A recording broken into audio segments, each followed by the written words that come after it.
అంగస్తంభన సమస్య లేదా erectile dysfunction అనేది మగవాళ్ళు కామన్గా ఎదుర్కొనే సెక్షువల్ సమస్య.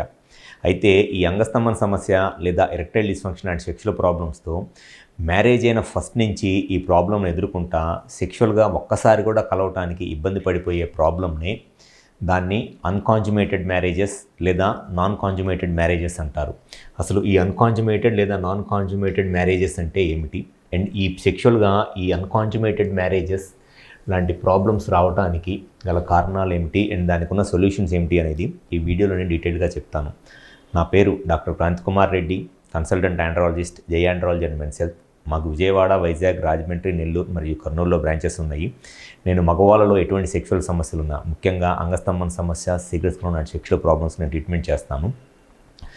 ముందుగా అన్కాంజుమేటెడ్ మ్యారేజెస్ లేదా నాన్ కాంజుమేటెడ్ మ్యారేజెస్ అని అంటే ఎవరైతే మ్యారేజ్ చేసుకొని ఆ మ్యారేజ్ అయిపోయిన తర్వాత ఒక్కసారి కూడా సెక్షువల్గా కలవలేదో, ఆల్మోస్ట్ మ్యారేజ్ అయ్యి 2 months అవుతున్నా, 3 months అవుతున్నా, 6 months అవుతున్నా, 1 year అయినా సరే ఎన్నిసార్లు ట్రై చేసినా సెక్షువల్గా ఒక్కసారి కూడా కలవలేదు. ఇక్కడ సెక్షువల్గా కలవలేకపోవటము అనంటే ఇద్దరూ కలిసి జస్ట్ పడుకోవటం అనేది కాదు. సెక్షువల్గా కలవలేకపోవటం అనంటే పెన్నిస్ కంప్లీట్గా హార్డ్ అవ్వక వెజైనాల్లోకి ఇన్సర్ట్ చేసి సెక్స్ చేయడానికి ప్రాబ్లం అవ్వటము, అంటే పెన్నిస్ గట్టి పడకపోవటము అండ్ దానివల్ల వెజైనాల్లోకి ఇన్సర్ట్ చేసి సెక్స్ చేద్దామని ట్రై చేస్తున్నప్పుడు పెన్నిస్ మెత్తగా ఉండి కిందకి బెండ్ అయిపోవటము లాంటి ప్రాబ్లమ్స్నే నాన్ కాంజుమేటెడ్ మ్యారేజెస్ అంటారు. సింపుల్గా చెప్పాలి అని అంటే పెన్నిస్ ఒక్కసారి కూడా వెజైనాల్లోకి ఇన్సర్ట్ చేసి సెక్స్ చేయలేకపోవటము మ్యారేజ్ అయిన తర్వాత దాన్నే అన్కాంజుమేటెడ్ మ్యారేజెస్ లేదా నాన్ కాంజుమేటెడ్ మ్యారేజెస్ అని అంటారు. ఈ అన్కాంజుమేటెడ్ మ్యారేజెస్ లేదా నాన్ కాంజుమేటెడ్ మ్యారేజెస్ లాంటి సెక్షువల్ ప్రాబ్లమ్స్ మ్యారేజ్ అయిన చాలామంది కపుల్లో స్టార్టింగ్ డేస్లో ఉండే ఒక ప్రాబ్లము. దానికి నెంబర్ ఆఫ్ రీజన్స్ ఉంటాయి. ఎక్కువ మందిలో ఉండే ఒక మెయిన్ రీజన్ ఏమిటి అని అంటే వాళ్ళకి సెక్షువల్గా అవేర్నెస్ లేకపోవటము. ఆ కపుల్ ఇద్దరికీ కూడా సెక్స్ పట్ల పూర్తి అవగాహన అనేది లేకపోవటం. చాలామందిలో ఈ సెక్షువల్ ఇగ్నోరెన్స్ వల్ల లేకపోతే ల్యాక్ ఆఫ్ నాలెడ్జ్ వల్ల ఇద్దరు కలిసి పడుకోవటమే సెక్స్ అనుకోవటము, లేకపోతే ఆ ఫోర్ ప్లే చేయటము దాన్నే సెక్స్ అనుకోవటము, దాంతోనే సాటిస్ఫై అయిపోవటం అనేది జరుగుతుంది. ఒకవేళ కొంతమందిలో ఈ సెక్షువల్గా అవగాహన ఉన్నా చాలామందిలో ఈ పెన్నిస్ గట్టిపడక ఇన్సర్ట్ చేసి సెక్స్ చేయడానికి ట్రై చేస్తున్నప్పుడు పెన్నిస్ మెత్తగా ఉండి బెండ్ అయిపోవటం లాంటి సెక్షువల్ ప్రాబ్లమ్స్ కూడా వస్తాయి. సో ఈ మ్యారేజ్ అయిన కొత్తల్లో ఈ సెక్షువల్గా ఈ ఇంటర్కోర్స్ జరగక ఇబ్బంది పడుతున్నారు. వాళ్ళకు వచ్చే మెయిన్ ప్రాబ్లం ఏంటి అని అంటే 1-2 సార్లు సెక్షువల్గా ట్రై చేసి కలవలేకపోయేటప్పటికి స్లోగా మగవాళ్ళలో ఆ సెక్షువల్గా ఫియర్ ఆఫ్ ఫెయిల్యూర్ అంటారు, నేను సెక్స్ చేయలేనేమో అనే ఒక భయం వచ్చేస్తుంది. సో దానివల్ల వాళ్ళకి సెక్షువల్గా కాన్ఫిడెన్స్ తగ్గిపోయింది. అండ్ ఫిమేల్ సైడ్ నుంచి వచ్చేటప్పటికి వాళ్ళ ఇంట్లో వాళ్ళు సెక్షువల్గా మీరు కలుస్తున్నారా, పిల్లలకి ప్లాన్ చేసుకుంటున్నారా అనేది ఇంట్లో వాళ్ళు ఫిమేల్ సైడ్ నుంచి బాగా ప్రెషర్ పెట్టేస్తూ ఉంటారు. సో మగవాళ్ళ సైడ్ నుంచి ఏమో సెక్షువల్గా ట్రై చేస్తున్నప్పుడు ఆ పెన్నిస్ పూర్తిగా ఎరెక్షన్ రాక ఫెయిల్ అయిపోయి ఆ ఫియర్ ఆఫ్ ఫెయిల్యూర్తో కాన్ఫిడెన్స్ తగ్గిపోయింది.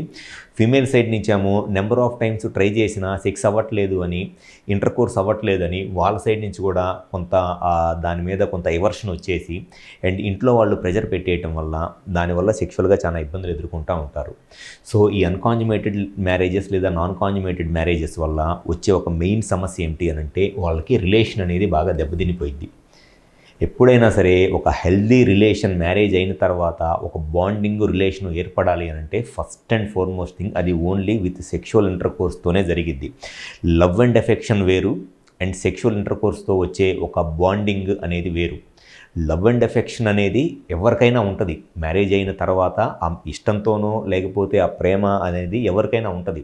కానీ ఒక ఫిజికల్ బాండింగ్ లేకపోతే ఆ ఇద్దరి మధ్య ఉన్న రిలేషన్లో డెప్త్ అనేది మట్టికి ఓన్లీ ఆఫ్టర్ ఇంటర్కోర్సే జరిగిద్ది. ఆ ఇంటర్కోర్స్ జరగటానికి టైం పట్టేస్తుంది అనుకోండి. ఎక్కువ టైం మ్యారేజ్ అయిన 1 monthకో 2 monthస్కో 3 monthస్కో వాళ్ళకి ఇంటర్కోర్స్ జరగకపోతే డెఫినెట్గా వాళ్ళకి ఆ ఫిజికల్ రిలేషన్ అనేది లేకపోవటం వల్ల వాళ్ళ మధ్య ఉన్న బాండింగ్ అనేది పూర్తిగా రాక డెఫినెట్గా గొడవలు స్టార్ట్ అవ్వటము అండ్ దాంతోపాటు ఫ్యామిలీ సైడ్ నుంచి కూడా ప్రెజర్స్ రావడం వల్ల చాలామంది మగవాళ్ళు లేదా ఫీమేల్స్ ఎవరైనా సరే మ్యారేజ్ అయిన తర్వాత ఈ సెక్షువల్ రిలేషన్ సరిగ్గా ఏర్పడక వాళ్ళ ఫ్యామిలీ డిస్టర్బ్ అయిపోయి చాలా రకాల ఇబ్బందులు ఎదుర్కొంటూ ఉంటున్నారు.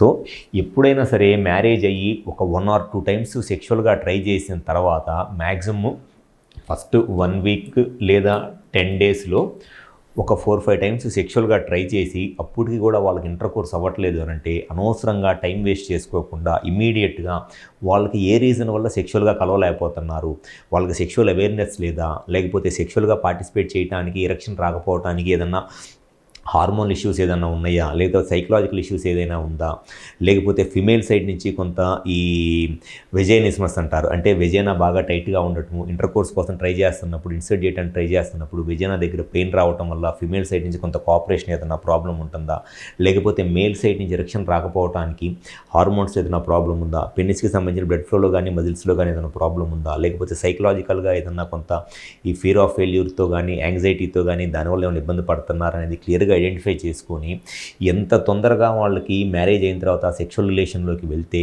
డెఫినెట్గా వాళ్ళ రెస్ట్ ఆఫ్ ద లైఫ్ చాలా హ్యాపీగా ఉంటుంది అండ్ ఫ్యూచర్లో ఎటువంటి ఇబ్బందులు రాకుండా ఉంటుంది.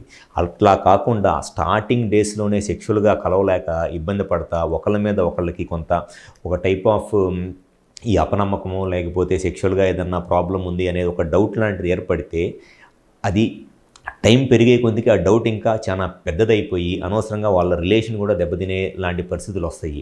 సో ఎవరైనా సరే మ్యారేజ్ అయ్యి మ్యాక్సిమమ్ ఫస్ట్ 1 వీక్ 10 డేస్లో సెక్షువల్గా ట్రై చేసినప్పుడు ఎరెక్షన్స్ రాగా సెక్షువల్గా ఇబ్బంది పడుతుంటే ఇమీడియట్గా ఒక ఆండ్రాలజిస్ట్ని కనుక కన్సల్ట్ అయినట్లయితే డెఫినెట్గా వాళ్ళకి స్టార్టింగ్ స్టేజ్లోనే ఆ ప్రాబ్లంకి ఐడెంటిఫై చేసి ట్రీట్మెంట్ చేయడం జరుగుతుంది. కాబట్టి ఫ్యూచర్లో ఎటువంటి సెక్షువల్ ప్రాబ్లమ్స్ రావు.